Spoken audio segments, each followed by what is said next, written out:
이번 주 첫 글로벌 톱뉴스의 김희욱입니다. 오늘 우리 정치 물론 개장은 좋지 않겠지만 어느 정도 우리가 이 회복 탄력성을 보일 수 있는지가 중요한 날이고요.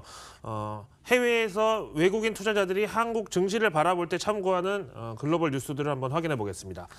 자, 먼저 첫 번째 그림은 올해 내로 이런 그림을 참 보고 싶었는데 일단은 조금 부정적인 쪽으로 시소가 더 기울은 것 같죠. 그런데 이제 우리가 항상 생각해 봐야 되는 게 일본 측에서 남북 관계를 상당히 좀 예의주시하고 있다는 겁니다. 첫 번째는 일본의 GG통신이라고 알려져 있죠. 시사통신이라는 건데요. 김정은 노쇼 대비해서 청와대가 표정 관리에 들어갔다. 그래서 이제 이 GG통신 어제 저녁에 밤에 기사가 나온 걸 제가 봤는데 어제만 해도 자기들의 어떤 논조로 아마 불가능할 것이다 이렇게 약간 초를 치는 거에서 이제는 약간 한국 측의 입장을 전하는 것처럼 북한이 무응답이다. 아무래도 좀 올해는 힘들 것 같다. 이런 식으로 조금 논조를 바꿨더라고요. 근데 솔직히 우리가 남북 문제, 통일 문제를 얘기할 때 각각의 유불리를 많이 따지잖아요. 또 심지어는 어떤 정치 성향마다 북한이 뭐 신뢰도가 마음에 안 든다, 뭐 어떤 게 마음에 안 든다, 여러 가지 이제 우리가 이유를 대는데 한 가지 분명한 거는 남북 분단에 대해서 이렇게 은근히 즐기는 주체는 따로 있다. 반대로 얘기하면 통일이 안 됐으면 하고 바라는 이런 또 세력이 다 있다는 거를 또 우리가 생각을 해봐야 되겠습니다. 자, 미국으로 가죠. 다른 때 같으면 참 연방준비제도 이사회 금리 인상을 앞두고 굉장히 중요하다고 난리가 났을 지표인데 이날은 크게 관심을 받지 못했어요. 그리고 또 특징적인 게 요즘에 미국 고용시장에 대한 어떤 그림을 볼 것 같으면 다 이렇게 거의 택배예요, 택배. 그만큼 지금 아마존, 온라인 그리고 뭐 이베이, 특히 뭐 월마트나 제이씨페니 같은 전통 소매점들도 이제는 온라인 쪽으로 드라이브를 걸고 있는 거잖아요. 어쨌든 고용의 양도 질도 실망스러웠다. 그래서 이제 월가에서는 왜 그 블랙 프라이데이 시즌 때 한참 날씨가 너무 추웠었잖아요. 그래서 이제 일은 때일은 한파 탓이다. 기대치에 미달한 이유가 이거다라고 이제 핑계를 댔고요.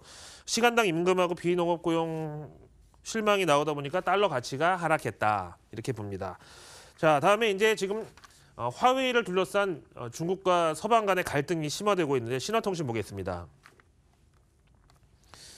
중국민의 합법적 권리와 이익은 불가침하다. 이렇게 강한 논조로 비판하고 있고 미국 측의 일방적인 주장에 따라서 제3국인 캐나다가 화웨이 부회장을 구금한 거는 중국의 의견을 무시한 거다. 그래서 이 멍한조 CFO 같은 경우에는 지금 고혈압에다가 불면증까지 있고 5월 달에 수술도 받았다. 이게 무슨 변호사 변론선지 하여튼 언론인지 간에 하여튼 뭐 이렇게 얘기하면서 속된 말로 지금 미국을 인권으로 압박하고 있는데 이걸 보는 사람 대부분이 중국이 인권을 얘기한다고 하면서 물음표를 나타냈죠. 그다음에 이제 산기에선 요럴 때 지금 치고 나가는 거죠. 어디서 그런 내로남불의 논리냐 이건데 중국도 무고한 일본 여성에 대해서 간첩죄를 적용해서 6년형을 이번에 때렸다. 일본 측의 주장을 무시한 거는 니네였지 않냐 이거고요.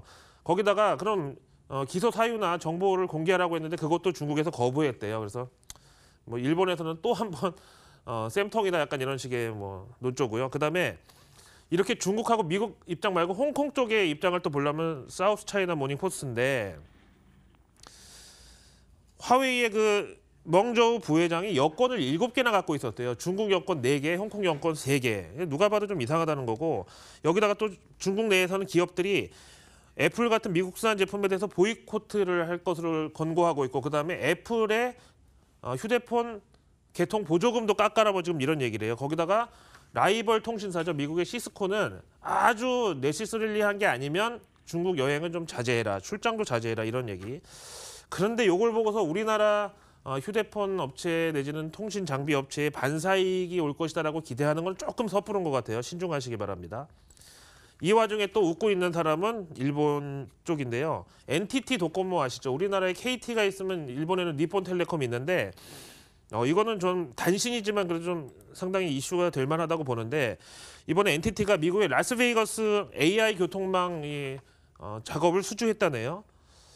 뭐 NTT가 뭐 화웨이랑 라이벌 관계의 기업은 아닙니다만 어쨌든 이런 국가 기관 통신망 전산망을 다른 나라 국영 통신사에 외주를 줬다. 이거 굉장한 친밀도와 신뢰도를 나타내는 거고요. 어쨌든 길에 그 공도 데이터를 분석해가지고 어디가 막히는지 어디가 사고가 나는지 이런 것까지 다 지금 NTT에서 맡게 된다고 해요. 부럽습니다. 월요일 아침 글로벌 톱뉴스 보셨습니다. 네, 날씨와 함께 시장도 얼어붙었습니다. 저희 글로벌랩과 함께 많이 고민을 해보시기 바라겠습니다. 013-3366-8288번으로 저희와 함께 머리를 맞대고 고민을 해보시기 바라겠습니다. 시청해주신 여러분 감사합니다.